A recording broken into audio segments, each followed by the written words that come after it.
Have you ever believed in something so extraordinary, only to find out later it was a complete lie? Imagine uncovering a hidden truth that turns your understanding of history upside down. In the world of historical mysteries, there's nothing more tantalizing than a hoax, those clever fabrications that have fooled entire nations, sparked debates, and even rewritten the pages of history. Today, we're diving into 10 of the most fascinating historical hoaxes that managed to captivate and deceive society. These aren't just tales of trickery, but stories that reveal the deep human longing for wonder and discovery. Stay with us, because each of these hoaxes holds a twist that will make you question everything you thought you knew about the past. The first practice involves the discovery of the Piltdown man in 1912. This seemingly remarkable find took place in Sussex, England, where an amateur archaeologist named Charles Dawson announced he had unearthed fragments of a skull and jawbone. These were quickly hailed as the elusive missing link between apes and humans, filling a crucial gap in the theory of evolution. Experts of the time, including esteemed members of the British scientific community, eagerly validated the Piltdown man as genuine, believing it to bridge the evolutionary path between our primate ancestors and modern humans. The so-called discovery ignited widespread excitement and debates, making headlines around the world and solidifying its place as a pivotal piece in the puzzle of human history. This artifact remained a cornerstone of evolutionary theory for over 4 decades, with extensive studies and academic papers dedicated to its significance. The acceptance of the Piltdown man as an authentic fossil underscored the broader eagerness and often uncritical reception of new discoveries in the early 20th century. However, the intrigue and allure surrounding this artifact were destined to unravel, as deeper investigations would later reveal a shocking truth, turning the scientific community on its head. The second practice involves analyzing how scientists were misled by the Piltdown man and the eventual exposure of the hoax in 1953. Initially, the Piltdown man seemed like the groundbreaking fossil that scientists had been yearning for, supporting contemporary evolutionary theories. Several factors contributed to the widespread acceptance of this hoax. First, the fossil fragments appeared to perfectly bridge the gap between humans and apes, neatly fitting into the scientific expectations of the time.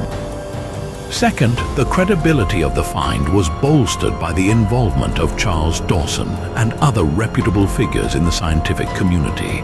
Third, the national pride of discovering such a pivotal artifact in England added an emotional component, making skepticism less likely. As a result, the Piltdown man was woven into the scientific narrative without significant challenge. It wasn't until decades later that the hoax began to unravel. Advances in scientific methods, particularly fluorine dating, revealed discrepancies in the fossil's age. Detailed analysis showed that the skull fragments were of a medieval human, while the jawbone belonged to an orangutan. Further examination exposed file marks on the teeth, indicating they had been artificially modified. In 1953, these revelations came to light, exposing the Piltdown man as one of the greatest scientific frauds in history. The exposure of this hoax not only discredited the artifact, but also served as a powerful reminder of the importance of critical thinking and rigorous scientific validation. This case highlights the allure of discoveries that seemingly answer pressing questions and underscores the need for continual skepticism in the pursuit of knowledge. The second practice involves the discovery of the Cardiff Giant in 1869. Uncovered in Cardiff, New York, this impressive figure was introduced to the world as a petrified prehistoric man.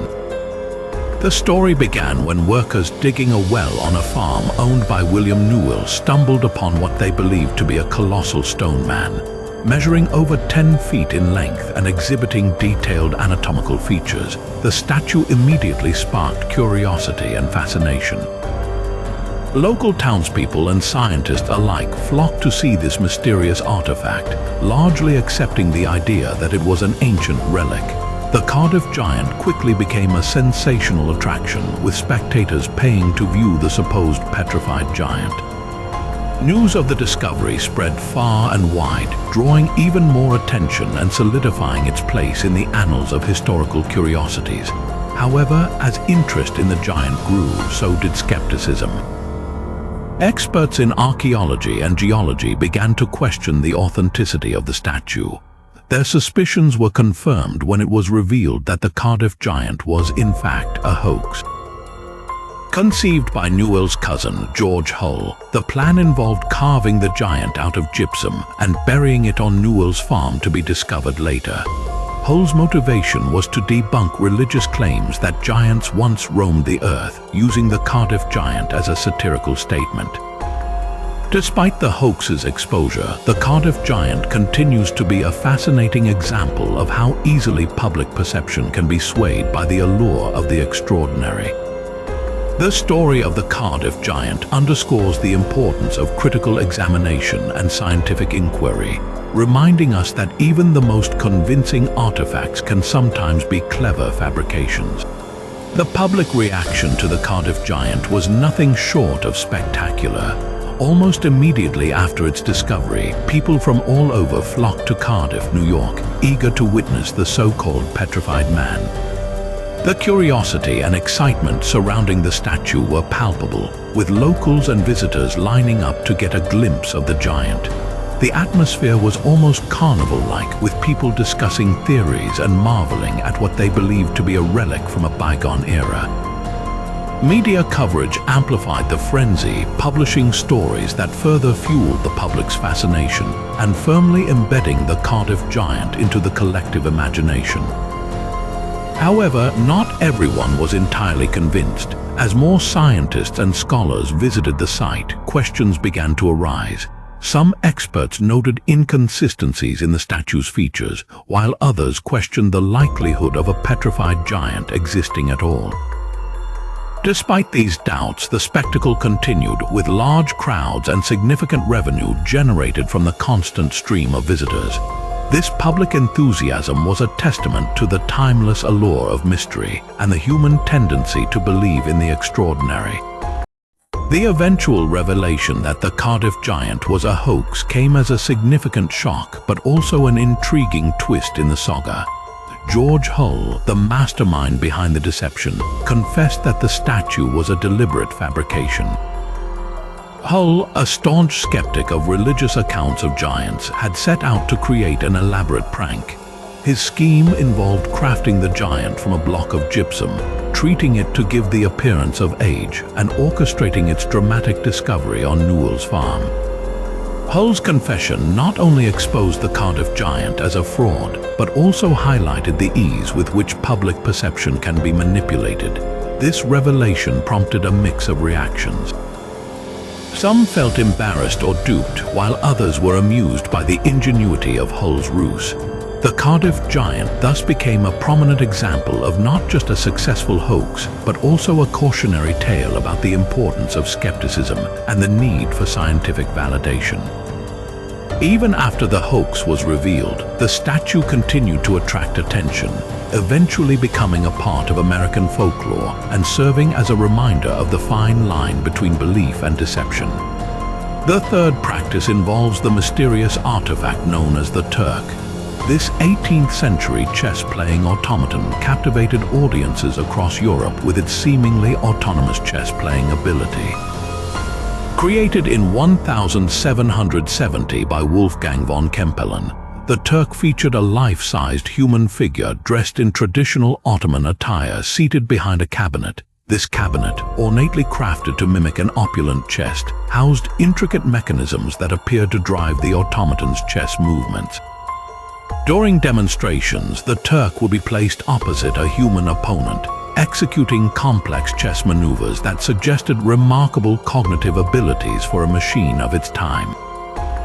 The Turk's apparent intelligence and strategic prowess in chess baffled onlookers and stirred widespread intrigue.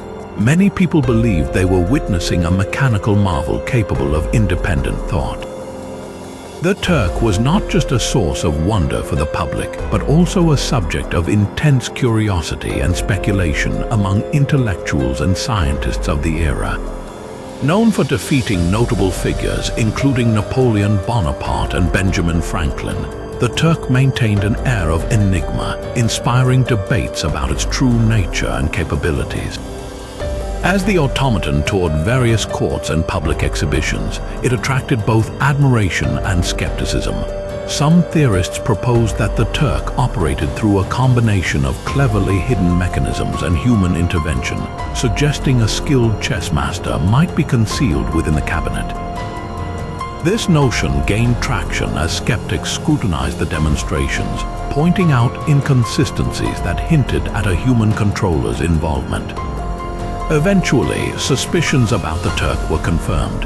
The marvel of the Turk lay not in its mechanical sophistication alone, but also in the ingenious design that allowed a concealed human operator to manipulate the chess pieces.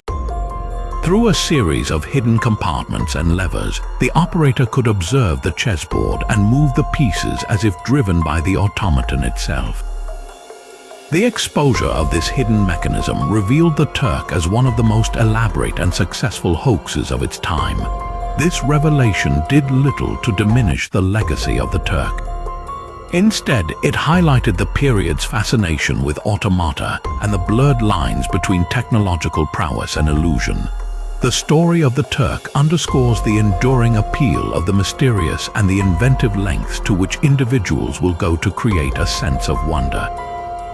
This remarkable chess-playing automaton reminds us of the important role of critical thinking and inquiry in unraveling the truths behind extraordinary claims.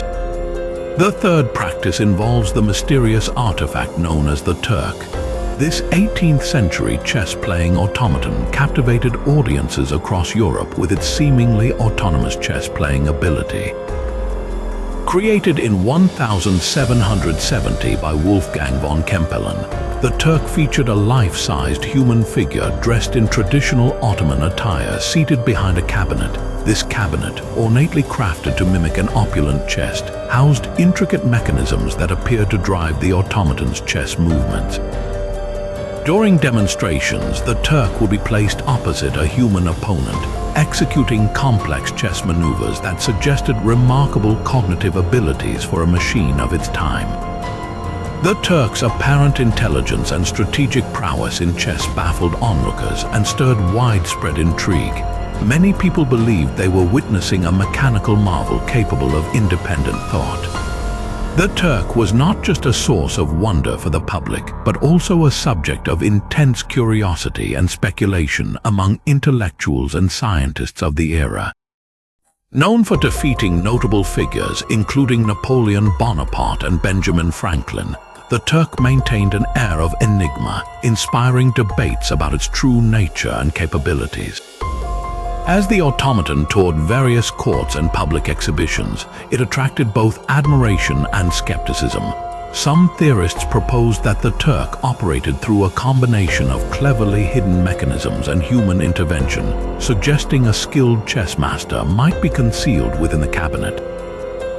This notion gained traction as skeptics scrutinized the demonstrations, pointing out inconsistencies that hinted at a human controller's involvement. Eventually, suspicions about the Turk were confirmed. The marvel of the Turk lay not in its mechanical sophistication alone, but also in the ingenious design that allowed a concealed human operator to manipulate the chess pieces. Through a series of hidden compartments and levers, the operator could observe the chessboard and move the pieces as if driven by the automaton itself. The exposure of this hidden mechanism revealed the Turk as one of the most elaborate and successful hoaxes of its time. This revelation did little to diminish the legacy of the Turk. Instead, it highlighted the period's fascination with automata and the blurred lines between technological prowess and illusion. The story of the Turk underscores the enduring appeal of the mysterious and the inventive lengths to which individuals will go to create a sense of wonder. This remarkable chess-playing automaton reminds us of the important role of critical thinking and inquiry in unraveling the truths behind extraordinary claims. The fourth practice involves the mysterious artifact known as the Cottingley Fairies. The story begins in 1917 when two young girls, Elsie Wright and Frances Griffiths, took a series of photographs that appeared to capture real fairies in their garden in Cottingley, England. These images showed the girls interacting with delicate, winged creatures in a woodland setting, which immediately sparked widespread intrigue and fascination. Initially intended as a playful experiment with photography, these pictures quickly garnered attention far beyond the girls' local community. They were published in a magazine and caught the eye of Sir Arthur Conan Doyle, the famous author of Sherlock Holmes, who was also a dedicated spiritualist. Doyle was convinced that the photographs were genuine and used them to support his belief in the supernatural, bringing even more attention to the Cottingley Fairies. The public's reaction was a mix of wonder and skepticism. Some people accepted the photographs as proof of the existence of fairies, while others doubted their authenticity, suspecting the images might be staged or manipulated. This division fueled debates and kept the story alive in the public imagination for decades. For years, the world remained captivated by the notion that perhaps, just perhaps, fairies were real. However, as photographic technology advanced and scrutiny increased, doubts about the authenticity of the photos grew stronger. The mystery surrounding the Cottingley Fairies persisted until the early 1980s, when Elsie and Frances finally admitted that the photographs were a hoax. They revealed that they had used cardboard cutouts and creative posing to craft the images. Despite this confession, the Cottingley Fairies had already secured their place in the pantheon of historical hoaxes, demonstrating how easily people can be enchanted by the extraordinary. This case highlights the interplay between belief and skepticism, showing the power of imagery in shaping public perception and the enduring allure of the mystical and the unknown. The public reaction to the Cottingley Fairies was both immediate and profound. When the photographs were first revealed, they captivated the imaginations of many, drawing people from all walks of life into the spell of their seemingly magical allure. The images depicted Elsie Wright and Frances Griffiths surrounded by delicate, ethereal fairies, which appeared so lifelike that they quickly sparked widespread belief in their authenticity. This was a time when spiritualism and the fascination with the supernatural were on the rise, providing fertile ground for the photographs to be accepted as genuine proof of otherworldly beings. Sir Arthur Conan Doyle's endorsement of the images added significant weight to their credibility. Doyle, deeply invested in spiritualism, saw the photos as a chance to validate his convictions and used his prominent platform to share them with a broader audience. Consequently, the Cottingley Fairies became a sensation, attracting vast public interest and intense scrutiny. Despite growing skepticism from some quarters, a considerable number of people remained enchanted by the idea that fairies truly existed. As the decades passed, the allure of the Cottingley Fairies persisted, bolstered by the ongoing debate between believers and skeptics. However, the mystique surrounding the photos began to diminish as technology advanced and more sophisticated means of photographic analysis emerged. By the early 1980s, the tide of belief had waned significantly. It was during this period that Elsie Wright and Frances Griffiths, now elderly women, decided to come forward with the truth. They admitted that the photographs were a carefully orchestrated hoax, created using cardboard cutouts of fairies copied from a popular children's book. They had positioned these cutouts in the garden and posed with them to create the enchanting scenes. Their confession was a mixture of bemusement and regret. They explained that what had started as a playful childhood experiment had escalated far beyond their original intentions, capturing the fascination of an entire generation. While their eventual admission marked the end of the fairies myth, it did not entirely erase the public's fascination with the story. The Cottingley Fairies remain a compelling illustration of how easily people can be drawn into the extraordinary and how photographs as powerful visual tools can shape our perception of reality. This hoax also underscores the enduring human fascination with the mystical and unknown, serving as a reminder of the importance of skepticism and critical thinking in the face of seemingly irrefutable evidence. The fifth practice involves the mysterious artifact known as the Shroud of Turin. The Shroud of Turin is an ancient linen cloth that bears the faint image of a man who appears to have suffered physical trauma in a manner consistent with crucifixion. First emerging in historical records in the 14th century, the shroud was held in high reverence by many who believed it to be the actual burial cloth of Jesus Christ. The origins of the shroud are shrouded in mystery, with some claiming it dates back to the time of Christ's crucifixion, while others suggest it may have been created in the medieval period. The shroud's journey through history is as complex as the artifact itself. It was first publicly displayed in Liège, France, in the mid-1350s before making its way to the House of Savoy in Italy, where it was venerated for centuries. The shroud eventually found its permanent home in the Cathedral of St. John the Baptist in Turin, hence the name, and has since been a magnet for both devotion and skepticism. Over the centuries, this enigmatic cloth has sparked intense debate among scholars, scientists, and theologians. Devotees view the shroud as a sacred relic, the physical evidence of Christ's suffering and resurrection. They point to its detailed depiction of a man's wounds, which align with the biblical accounts of the crucifixion, as proof of its authenticity. On the other hand, skeptics and scientists have conducted various tests, including radiocarbon dating, which suggest that the shroud may be a medieval creation rather than an ancient relic. These findings have fueled ongoing controversy and captivated public interest, making the Shroud of Turin one of the most studied and debated artifacts in religious and scientific circles alike. The intrigue surrounding the shroud remains undiminished as it continues to inspire faith, curiosity, and rigorous investigation, highlighting the enduring human quest to uncover the truth behind mysterious relics. The fifth practice involves the scientific analysis and controversy surrounding the Shroud of Turin. Since its first public display in the 14th century, the shroud has been at the center of intense scrutiny.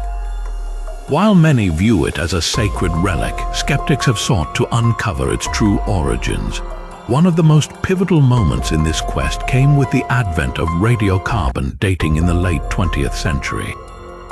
In 1988, a team of scientists from 3 different laboratories conducted a radiocarbon dating test on small fabric samples from the shroud. The results indicated that the cloth dated back to the medieval period, specifically between 1260 and 1390, suggesting it was not contemporaneous with the time of Christ. This finding, published in the scientific journal Nature, led many to categorize the shroud as a medieval forgery. However, the controversy did not end there. Critics of the radiocarbon dating argued that the tested samples might have been contaminated or taken from a section of the cloth that was repaired in the Middle Ages. This has led to ongoing debates and further scientific investigations. For example, some researchers have examined the shroud's unique image formation, which has yet to be fully explained. Various theories have emerged, ranging from artistic techniques to natural chemical reactions. Despite the radiocarbon dating results, the shroud continues to be a subject of fascination and devotion, with many people remaining convinced of its authenticity. The case of the Shroud of Turin exemplifies the clash between faith and science, highlighting the complexities and challenges in uncovering the truth behind mysterious artifacts. Whether seen as a medieval masterpiece or a genuine relic from antiquity, the shroud endures as a powerful symbol of the human quest for meaning and understanding, reminding us of the importance of both scientific inquiry and open-mindedness in resolving historical mysteries. The sixth practice involves the mysterious artifact known as the Great Moon Hoax. The Great Moon Hoax refers to a series of 6 articles published in 1835 by the New York Sun, a newspaper with a growing readership. These articles claimed that an astronomer had discovered life on the moon, describing an array of fantastical creatures and lush landscapes visible through powerful telescopes. According to the articles, the astronomer, purportedly using a new high-powered telescope developed by the renowned Sir John Herschel, reported seeing everything from bipedal beavers to winged humanoids called Vespertilio Homo or Batmen. The vivid descriptions included lush vegetation, vast seas, and even grand temples. The articles captivated the public, sparking immense curiosity and excitement about the possibility of extraterrestrial life. Readers were enthralled by the detailed accounts of lunar civilizations and natural wonders, which seemed to promise a whole new world of discovery and adventure. The public reaction ranged from sheer amazement to eager anticipation of further revelations. Newspapers across the country reprinted the articles, and people discussed the findings in homes, schools, and taverns, fueling a widespread belief in the moon's hidden inhabitants. However, skepticism began to surface as scientists and intellectuals questioned the plausibility of such detailed observations and the lack of concrete evidence. The New York Sun eventually confessed that the series was a hoax, intended as a satire to boost readership and entertain the public. The supposed discoveries were entirely fabricated, with no basis in actual astronomical observations. The Great Moon Hoax stands as a remarkable example of how media can influence public perception and demonstrates the power of storytelling in capturing the imagination of an era.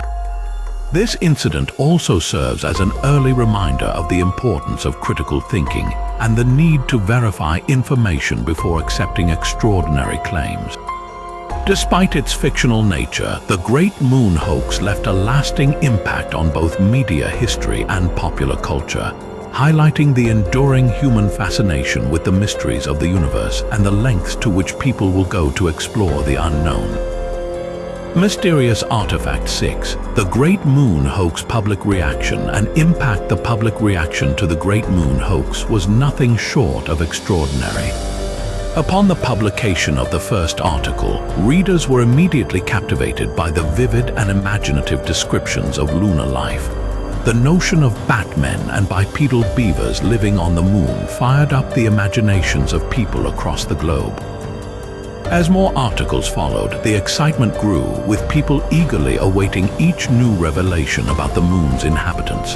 The detailed and fantastical accounts offered by the New York Sun gave the public a sense of wonder and adventure, feeding into the era's fascination with exploration and discovery.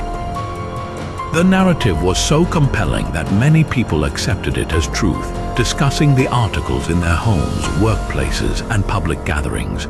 Newspapers across the United States and even in Europe reprinted the stories, spreading the hoax to an even wider audience. The level of public engagement was phenomenal, with individuals from all walks of life enthralled by the possibility of life beyond Earth. However, as the initial wonder began to wear off, skepticism emerged. Scientists and intellectuals started to voice doubts, questioning the feasibility of such detailed observations made with the telescopic technology of the time. The lack of verifiable evidence and the increasingly fantastical nature of the articles led to growing suspicion.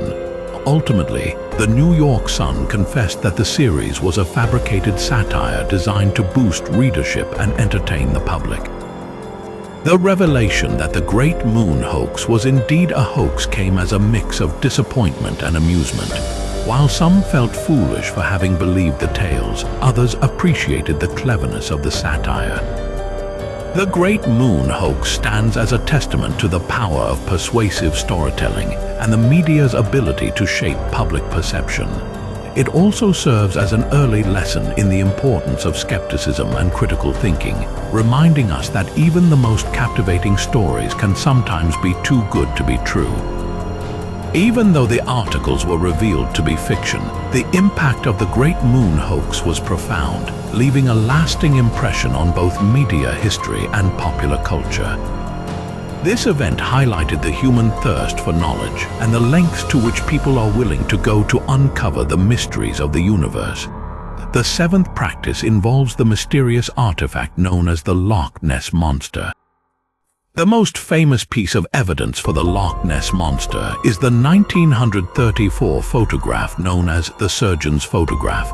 Taken by a British surgeon named Robert Kenneth Wilson, this black and white image seemed to capture a long-necked creature gliding through the waters of Loch Ness in Scotland. The photograph quickly became a sensation, igniting widespread belief and fascination in the existence of a prehistoric creature residing in the lake. People from all over the world flocked to Loch Ness, hoping to catch a glimpse of the elusive monster. The image was heralded as undeniable proof of the creature's existence and cemented Nessie's place in popular culture. However, the authenticity of the surgeon's photograph came under scrutiny over the years. Skeptics pointed out the lack of other corroborating evidence and the peculiarities in the photograph itself.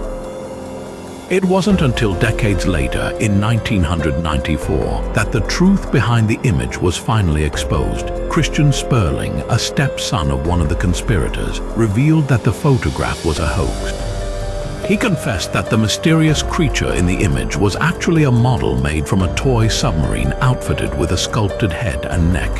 Sperling, along with Marmaduke Wetherell and others, had orchestrated the hoax to get back at the Daily Mail for humiliating Wetherell with a previous Loch Ness Monster investigation that had turned out to be fraudulent. This revelation did little to diminish the allure of the Loch Ness Monster. Nessie sightings continued to be reported, and the legend lived on, fueled by a combination of local folklore, tourism, and the enduring human fascination with the unknown. The story of the surgeon's photograph serves as a compelling example of how easily public perception can be manipulated and the importance of skepticism in the face of extraordinary claims. Despite being exposed as a hoax, the image remains iconic and continues to inspire intrigue and debate, highlighting the enduring appeal of the mysterious and the boundaries between myth and reality. The purported evidence that arguably solidified the legend of the Loch Ness Monster was the 1934 photograph known as the surgeon's photograph, taken by a British surgeon named Robert Kenneth Wilson. This now famous black and white image seemed to capture a long-necked creature gliding through the waters of Loch Ness in Scotland. Upon its release, the photograph quickly became a worldwide sensation. Newspapers published the image, and the public was captivated by what appeared to be undeniable proof of a prehistoric creature residing in the lake. The photograph's impact was profound, as it ignited widespread belief and fascination with the Loch Ness Monster, affectionately known as Nessie. People from all corners of the globe traveled to Loch Ness, hoping to catch a glimpse of the elusive monster themselves. The photograph was heralded as the most compelling evidence supporting Nessie's existence, and it cemented the creature's place in popular culture and folklore. However, despite the image's initial reception, skepticism began to surface over the years. Critics pointed to the lack of other corroborating evidence and peculiarities within the photograph itself. Additionally, advancements in photographic analysis and technology raised further questions about the image's authenticity. It wasn't until 1994, several decades later, that the truth behind the surgeon's photograph was revealed, unraveling the mystery that had captivated the world.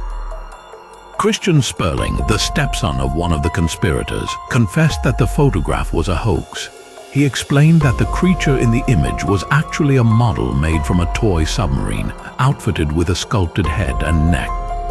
Sperling, along with Marmaduke Wetherell and others, had orchestrated the hoax in retaliation against the Daily Mail for humiliating Wetherell with a previous Loch Ness Monster investigation that had also been fraudulent.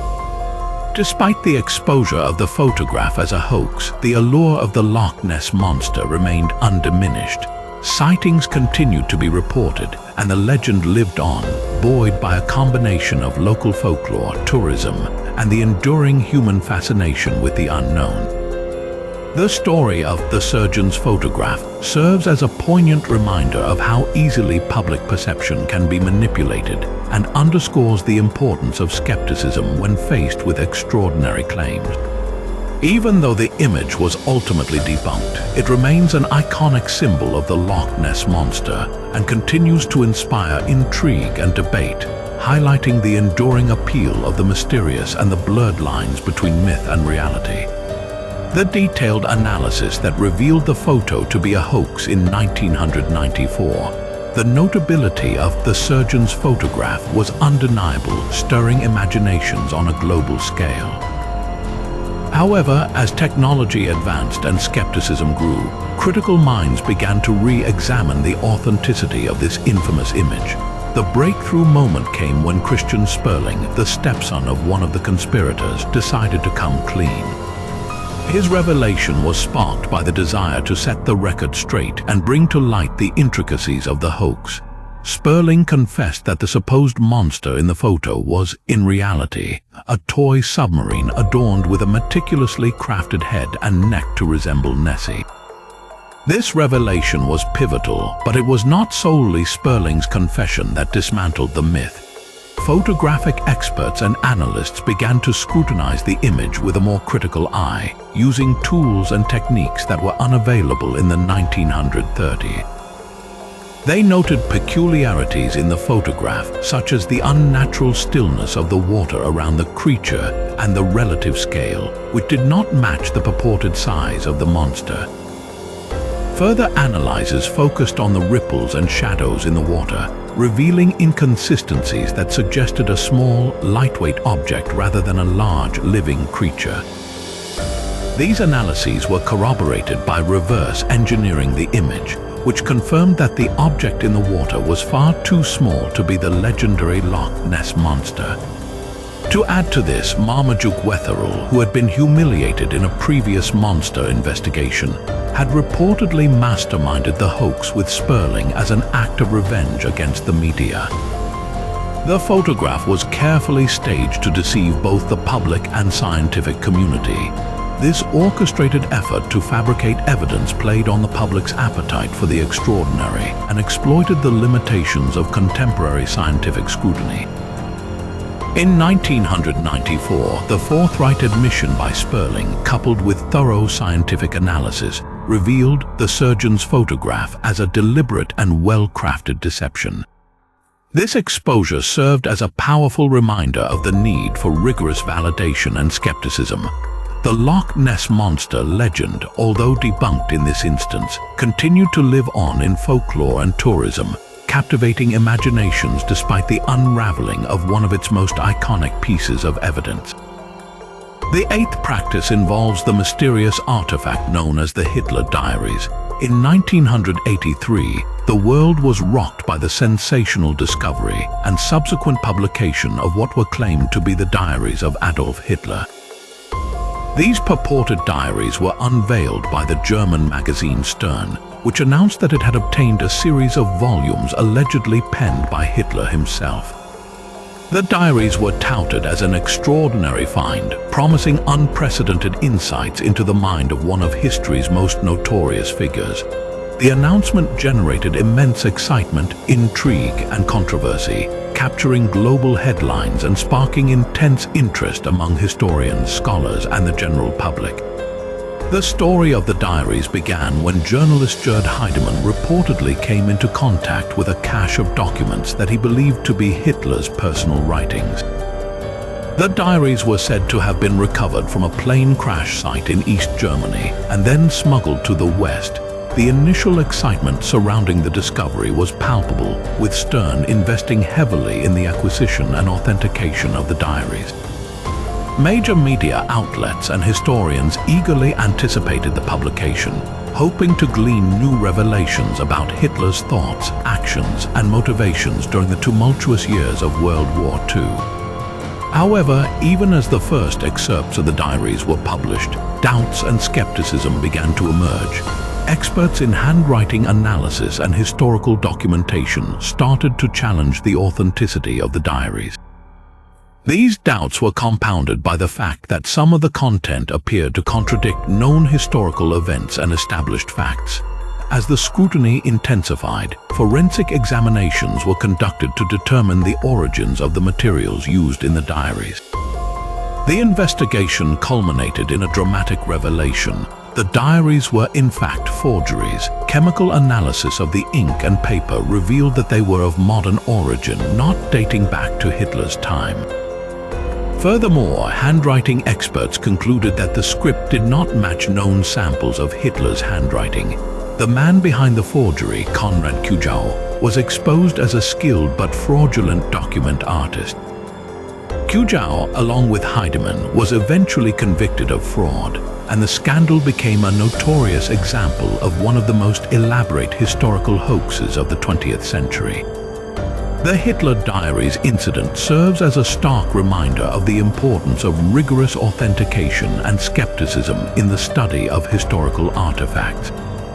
Despite the initial excitement and the hopes for groundbreaking revelations, the hoax highlighted the necessity for critical evaluation and the potential pitfalls of sensationalism.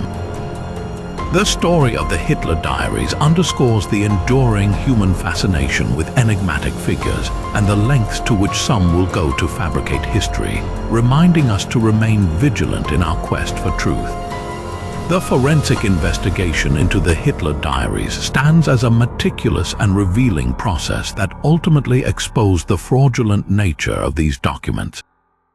Immediately following their sensational release, doubts about the diary's authenticity prompted a series of rigorous examinations by experts in various fields.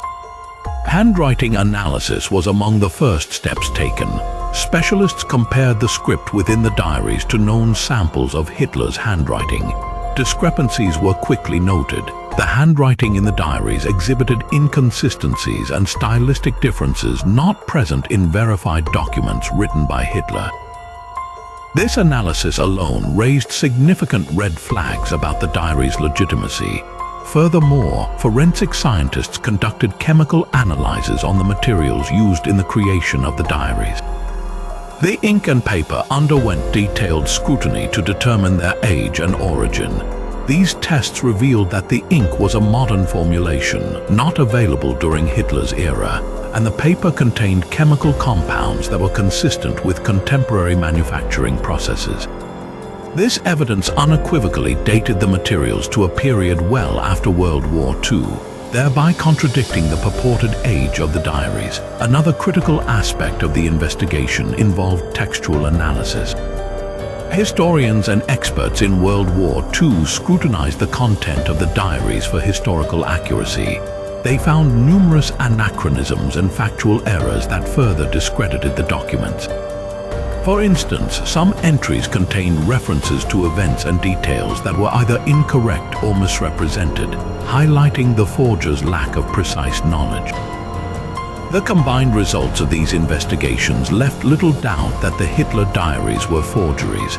The mastermind behind the hoax, Konrad Kujau, was identified as a prolific forger with a history of creating counterfeit documents.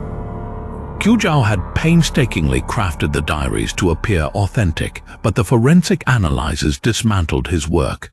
Journalist Gerd Heidemann, who played a crucial role in disseminating the diaries, was also implicated in the scandal. Both Kujau and Heidemann were eventually tried and convicted of fraud, concluding one of the most elaborate and high-profile historical hoaxes of the 20th century. The unveiling of the fraud surrounding the Hitler Diaries serves as a powerful reminder of the importance of meticulous verification and skepticism in historical research. The scandal highlighted how easily sensational discoveries can captivate the public and the media, underscoring the need for critical evaluation and rigorous forensic investigation in the quest for historical truth. This case remains a cautionary tale about the dangers of accepting extraordinary claims without thorough and objective scrutiny. The ninth practice involves the fabricated conspiracy known as the Popish plot. In 1678, a man named Titus Oates concocted a story that would plunge England into a frenzy of anti-Catholic hysteria. Oates claimed to have uncovered a secret Catholic plot to assassinate King Charles II and replace him with his Catholic brother, James, Duke of York. His tales of treachery and intrigue were detailed and sensational, describing a vast network of Catholic conspirators poised to overthrow the Protestant government.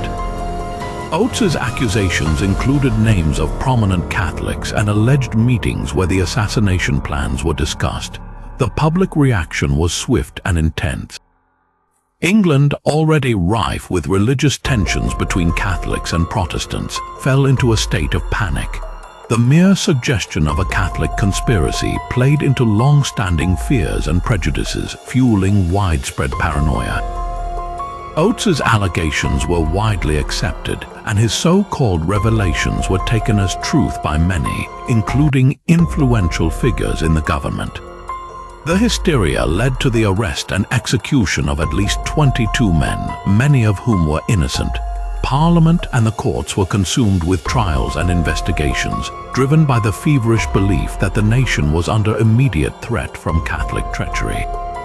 The impact of the Popish plot was profound, exacerbating religious divisions and leading to a period of intense persecution of Catholics. However, as time went on, cracks in Oates's narrative began to appear. Skeptical voices questioned the veracity of his claims, noting inconsistencies and the lack of concrete evidence. It eventually became clear that Oates had fabricated the entire plot. Motivated by a mix of personal vendettas and anti-Catholic sentiment, he had woven together a web of lies that deceived an entire nation. The exposure of the Popish plot as a hoax had significant repercussions. Oates was arrested and convicted of perjury, and the public began to re-evaluate the events that had led to so much suffering and injustice. The Popish plot remains a stark reminder of how fear and prejudice can be manipulated to create mass hysteria, and how critical it is to approach extraordinary claims with skepticism and demand rigorous evidence. This incident highlights the dangers of unchecked accusation and the necessity of maintaining a commitment to truth and justice, even in the face of deeply ingrained societal biases. The impact and consequences of the Popish plot were both immediate and far-reaching, shaking the very foundations of English society. The political landscape was dramatically altered as anti-Catholic sentiment surged to unprecedented heights. Parliament, gripped by fear and suspicion, enacted a series of harsh measures against Catholics. These included the exclusion of Catholics from Parliament, the imposition of severe penalties for practicing Catholicism, and the increased surveillance of suspected sympathizers. The hysteria spread beyond the halls of government, permeating everyday life and fostering an environment of distrust and paranoia among the populace. Communities were divided, with neighbors turning against one another, and baseless accusations leading to countless arrests and executions. The social fabric of England was deeply scarred by this wave of anti-Catholic fervor. Catholic families lived in constant terror, fearing persecution and violence. The plot's ramifications extended to the education and employment sectors, where Catholics were barred from certain professions and universities, further entrenching religious discrimination. Innocent people suffered gravely, with many losing their lives or livelihoods based on nothing more than rumors and false testimonies. The judicial system itself was compromised as courts became arenas of bias and prejudice, prioritizing convictions over truth and justice. Titus Oates, the architect of this grand deception, initially enjoyed a period of fame and influence. He was celebrated as a hero by those convinced of the plot's authenticity, receiving financial rewards and acclaim. However, as skepticism grew and investigations revealed the fabrications at the heart of his tales, Oates fell from grace. The very society that had once hailed him turned against him, demanding accountability for the chaos and suffering he had caused. Oates was arrested and charged with perjury and defamation.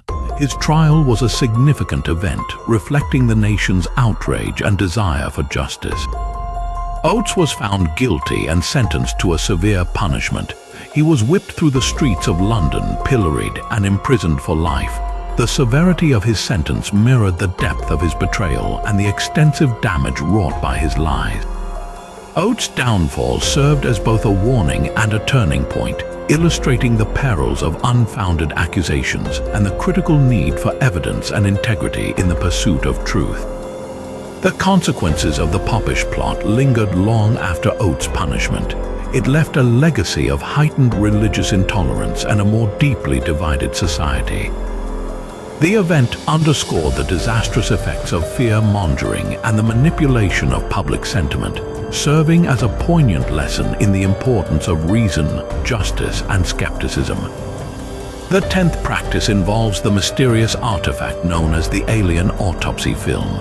In 1995, the world was introduced to a film that purportedly showed the autopsy of an alien being recovered from the infamous Roswell crash of 1947. This film quickly became a sensational topic, captivating the imaginations of UFO enthusiasts and conspiracy theorists alike. The footage, presented in black and white and depicting a seemingly extraterrestrial body being examined by medical professionals, was touted as genuine evidence of extraterrestrial life and government cover-ups. Ray Santilli, a British entrepreneur, claimed to have obtained the footage from a retired military cameraman who allegedly filmed the autopsy shortly after the Roswell incident. The release of the film generated a massive wave of interest and debate. It aired on television networks worldwide, drawing in millions of viewers who were eager to uncover the truth behind the Roswell mystery. The film's graphic and detailed nature gave it an air of authenticity that was hard to dismiss, even for skeptics. However, questions about its legitimacy arose almost immediately. Experts in the fields of film production, special effects, and forensic pathology began to analyze the footage, pointing out several inconsistencies and anomalies.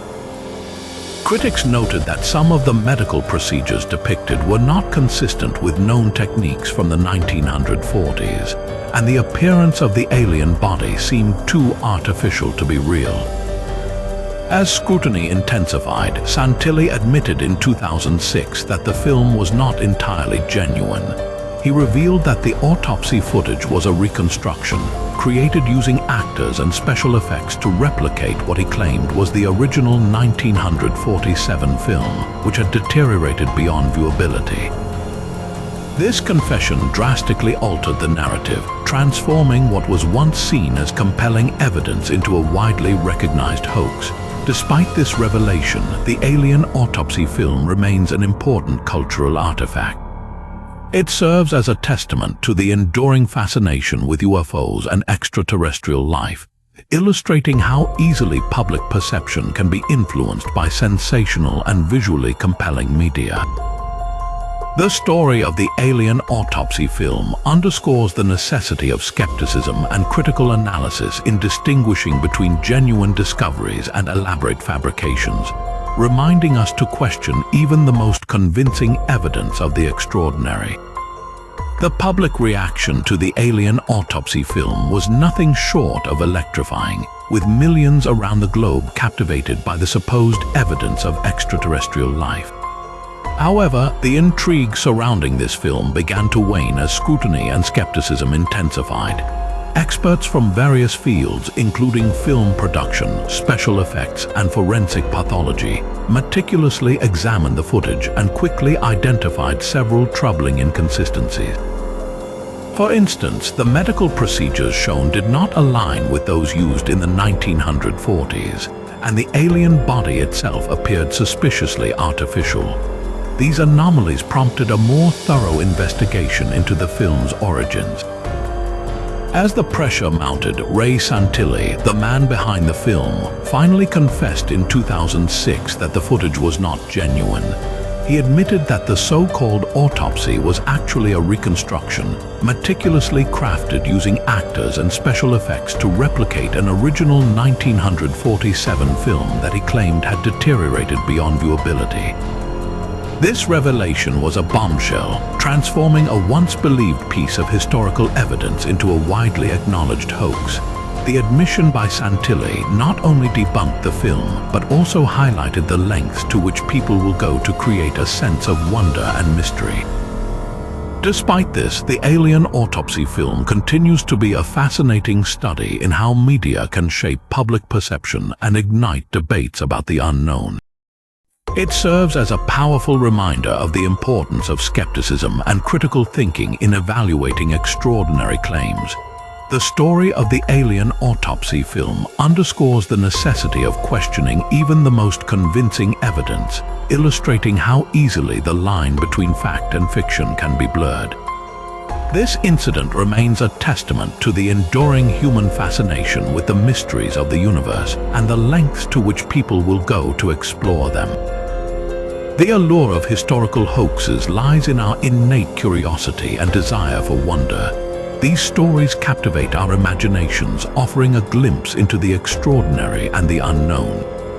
People are naturally drawn to the mysterious because it provides an escape from the mundane and stimulates a sense of discovery and adventure. Hoaxes like the Piltdown Man, the Cardiff Giant, and the Turk have not only entertained but also challenged our understanding of history and the world around us. They reveal the human tendency to believe in the extraordinary, often fueled by a thirst for knowledge and a longing for confirmation of our deepest hopes and fears. The impact of these hoaxes on society is profound. They have stirred public debates, influenced scientific research, and even shaped cultural narratives. The Piltdown Man, for example, misled the scientific community for decades, significantly impacting studies on human evolution. Similarly, the Cardiff Giant and the Turk captured public imagination, becoming cultural icons that reflect our collective fascination with the past. These hoaxes underscore the power of storytelling and the media's role in shaping public perception. They remind us that, while the pursuit of knowledge is vital, it must be tempered with critical thinking and skepticism. Skepticism and critical thinking are essential in evaluating historical claims. These qualities allow us to question the validity of evidence, scrutinize sources, and seek corroboration from multiple perspectives. The exposure of hoaxes like the Shroud of Turin, the Great Moon Hoax, and the Alien Autopsy film demonstrates the importance of rigorous scientific analysis and the need to remain vigilant against deception. By embracing skepticism, we protect ourselves from being misled and ensure that our understanding of history is rooted in truth and authenticity. This approach not only safeguards the integrity of historical research, but also enhances our ability to learn from the past, guiding us towards a more informed and enlightened future. In the end, historical hoaxes remind us of the delicate balance between belief and evidence, urging us to continuously seek the truth with an open yet discerning mind.